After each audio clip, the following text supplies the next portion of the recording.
অন্য কারোর জন্য যোগ্য হয়ে ওঠার আগে নিজের জন্য যোগ্য হয়ে ওঠো, কারণ মানুষ অন্যকে বুঝতে গিয়ে নিজেকেই বুঝে উঠতে পারে না।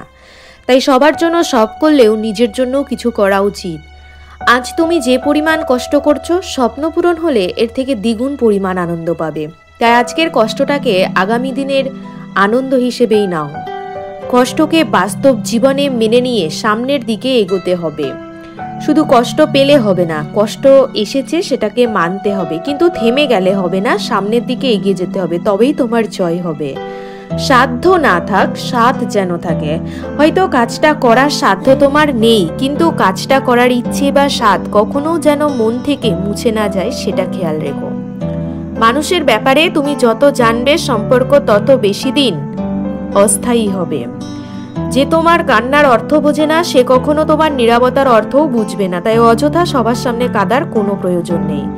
আপনার মনকে আপনার অনুভূতির চেয়ে শক্তিশালী হতে হবে, যেন দুঃখে কাতর, রাগে নিয়ন্ত্রণহীন, আনন্দে আবেগপূর্ণ না হয়, নতুবা আপনি প্রতিবার শুধু হেরেই যাবেন।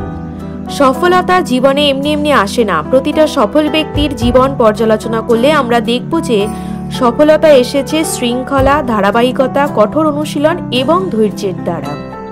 তাই এগুলো ঠিক রাখতেই হবে।